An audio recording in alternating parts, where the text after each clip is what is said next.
세 번째 주일, 날씨가 참 시원하고 좋습니다. 모처럼 시원한 주일을 맞이한 것 같습니다. 마지막으로 말하노니 너희가 다 마음을 같이 하라. 오늘 본문 2천에 성도가 이 땅에서 살아가는 방법을 오늘 본문 말씀까지 쭉 이어서 우리에게 주고 있습니다. 나그네로 사는 삶, 잠시 고난을 당할지라도 믿음의 결국은 영혼의 구원이기 때문입니다.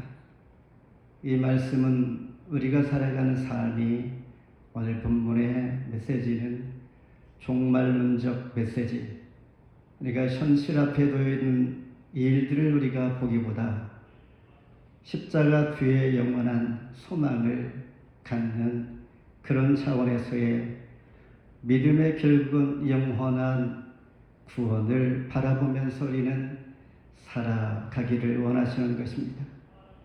삶의 불이한 고난, 그러나 우리는 여기에 맞서 싸우지 말고 예수님을 늘 생각하는 것, 그리고 기꺼이 인내할 수 있는 그 믿음이 필요할 뿐만 아니라 선한 행실로 살아가다 보면 오히려 그들이 우리를 보고 부끄러워할 줄 알 것이다. 그래서 2장부터 쭉 말씀하실 때에 그 삶은 국가의 권력 앞에, 직장과 사회, 그리고 윗사람에게, 그리고 부부 생활에 있어서 예수 그리스도를 닮은 삶을 살아가기를 원하실 때 사도 베드로는 오늘 본문 말씀에서 결론적으로 마지막으로 말하노니 라고 말씀을 시작하게 됩니다. 다른 말로 그리스도인들은 이를 위하여 부름을 받았다라는 것입니다. 먼저 모든 자들이 마음을 같이하여 8절 다시 한번 우리 한 목소리로 읽겠습니다. 시작. 마지막으로 말하노니 너희가 다 마음을 같이하여 동정하며 형제를 사랑하며 불쌍히 여기며 겸손하며. 나이가 많은 두 부부가 길을 걷습니다. 남편이 아내를 몇 번씩 부릅니다. 그러나 그는 아무 소리를 듣지 못합니다. 나중에 아내가 말합니다. 내가 부를 때마다 다 답을 했는데 왜 나한테 답을 하지 않았다고 합니까? 알고 보니 남편이 듣지 못하는 것이었습니다. 이와 같이 우리는 살아가면서 서로 이해하지 못하는, 그리고 이해할 수 없는 상황들이 있을 뿐만 아니라 내 생각과 나 사고, 내 말이 옳다고 주장하는 때가 참 많이 있습니다. 스스로가 모르고 그런 실수를 할 때도 참 많이 있습니다. 마음을 같이 하기 위해서는 과연 어떻게 해야 할까? 당시의 교회는 상당히 복잡했습니다. 유대인들이 예수를 믿게 된 헬라파 유대인, 히브리파 유대인, 남자와 여자가 있을 것이요, 부자와 가난한 자가 있을 것이요, 노예와 또한 자유인, 주인이 있을 것이요, 이렇게 다양한 사람들이 모여서 하나가 된다는 것 정말 쉽지 않은 문제였습니다. 그래서 사도 베드로는 교회 공동체 안에서 성도가 함께 가져야 할 기본적인 마음의 자세 5가지, 오늘 읽은 이 본문 말씀에서 형용사 5가지를 제시합니다. 마음을 같이 하며, 동정하며, 형제를 사랑하며, 불쌍히 여기며, 겸손하며. 이 모든 것은 예수님의 마음입니다. 특히 마음을 같이 한다는 말은 의견이 동일하다라는 말이 아니라 영적인 연합이요, 관심이 같다라는 것입니다. 의견은 다를지라도 관심이 하나가 되어야 한다라는 것입니다. 최소한 교회 공동체 안에서, 그래서 교회에서 교사, 찬송, 찬양, 봉사, 섬기는 이 모든 것들, 나에게 주어진 것 잘 감당하면 되는 것입니다. 마태복음 15장에 보면 가난 여인이 소개가 됩니다. 자기 딸이 흉악한 귀신에 들려 있습니다. 딸이 매일매일 고통하는 것을 보고 견딜 수가 없기에 예수님께서 치유해 주신다는 소식을 듣고 그는 딸을 위하여 고쳐달라고 예수님께 간절히 간구합니다. 그런데 예수님은 어떻게 답을 합니까? 자녀의 떡을 취하여 개들에게 던지니 마땅치 아니하다. 마치 간구하는 이 여인이 개와 같은 표현을 하고 있는 것입니다. 그런데 여인은 자기 딸에 대한 간절한 고침, 나음을 소망하기에 나한테 개라고 해도 나는 괜찮습니다.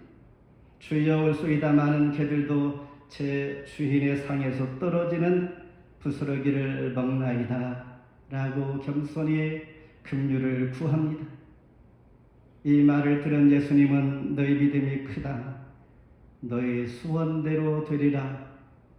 그 시로 그 딸이 나음을 얻게 됩니다.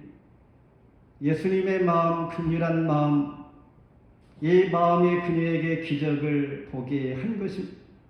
더 나아가 마음을 같이 하는 것은 그리스도를 본받아 그리스도의 장성한 분량까지 우리 신앙이 성장해 자라가야 하는 것입니다. 그리할 때 건강한 교회가 하나님 나라가 세워질 수가 있기에 빌립보서 2장 2절에 한 마음을 품어라, 에베소 4장 13절에 그리스도의 장성한 분량에 충만한 데까지 이르라.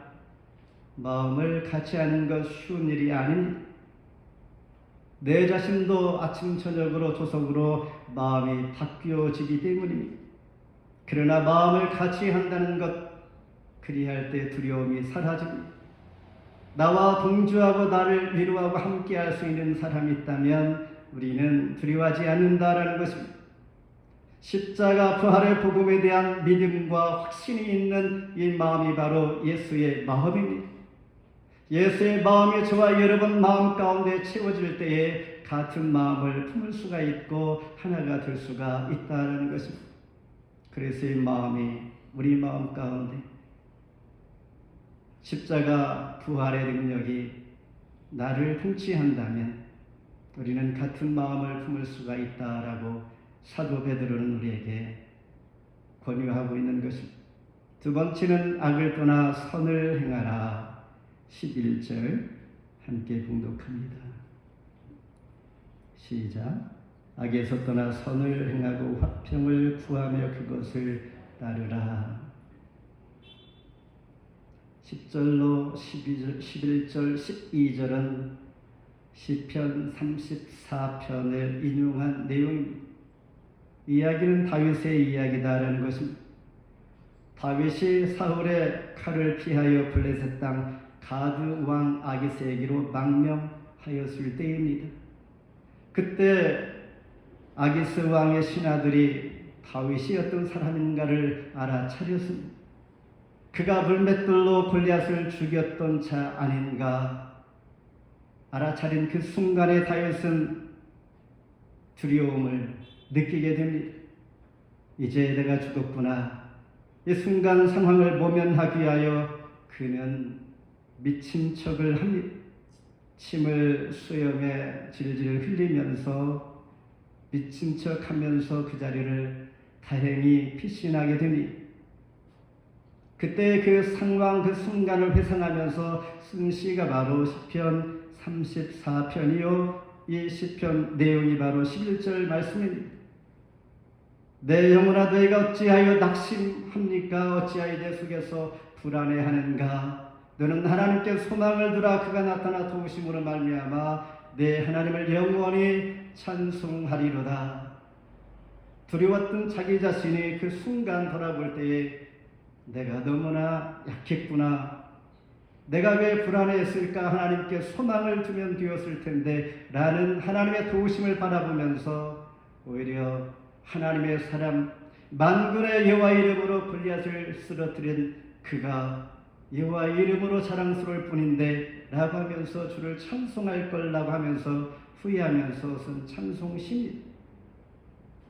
선을 행하는 것, 다윗은 두려움에서 떠나야만 했던 것인데 두려워했던 것이죠. 선을 행하는 것은 악을 떠나는 것에서 시작이 됩니다. 만일 악에서 떠나지 아니하고 거하면서 선을 행한다고 보면 또 다른 악을 만들어낼 수가 있기 때문입니다. 이는 마치 폭력으로 누군가의 돈을 빼앗아 가난한 자에게 구제했다라는 이런 것과 비슷한 것입니다. 13절에 보면 너희가 열심으로 선을 행하면 누가 너희를 해하리요. 마치 이 말씀은 선을 행하면 그 누구도 나에게 해를 끼치지 아니하고 유익한 일, 좋은 일만 있을 거라고 생각합니다. 이 말은 세상에서 자기 삶 속에 전혀 해가 없다라는 말이 아닙니다. 믿음의 사람이 육신적 해를 입을지라도 선을 행하면 나중에 하나님께서 보상해 주시고 승리케 해 주시는 이김 주시는 하나님을 바라보는 그 믿음을 갖게 된다라는 말씀입니다. 우리의 삶이 영광스러울지라도 우리가 원하는 것을 이루는 때가 아닌 것입니다. 내 자신이 좋아 기쁘고 참 잘했다는 것이지 그것이 내가 그냥 이루는 것뿐이요 자신의 욕심을 이루는 것뿐일 수도 있습니다.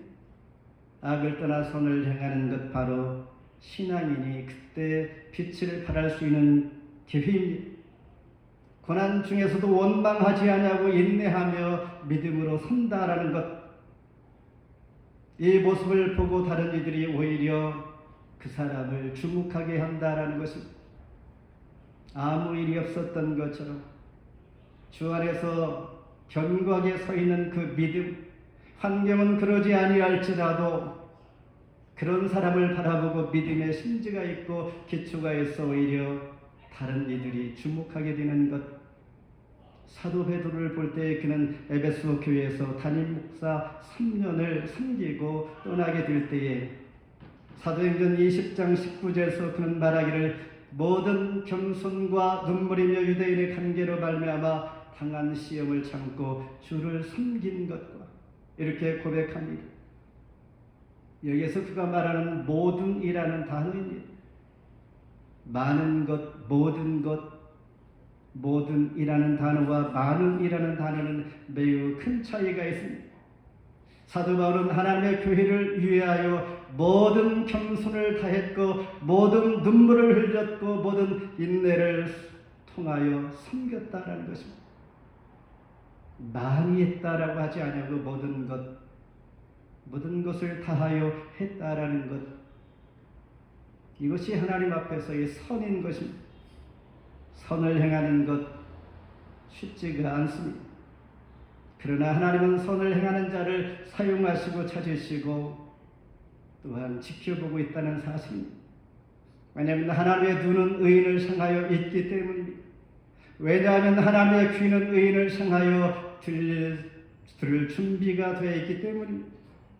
17절에 선을 행함으로 고난받는 것이 하나님의 뜻일진데 악을 행함으로 고난받는 것보다 나으니라.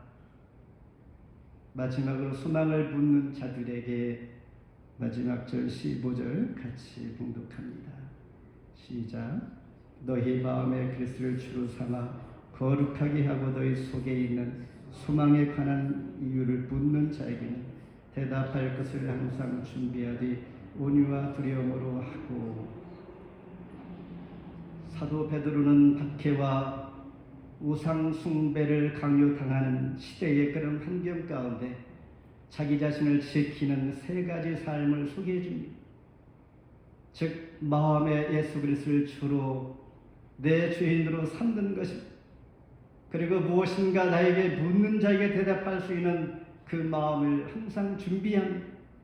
그리고 자기 자신을 지키는 삶, 이 세 가지를 늘 생각하면서 살아가는 것입니다. 이 자리를 떠날 때에도 타지로 갈 때에도 어떤 곳에 있을지라도 이 세 가지를 마음에 품고 살기를 원하는 것입니다.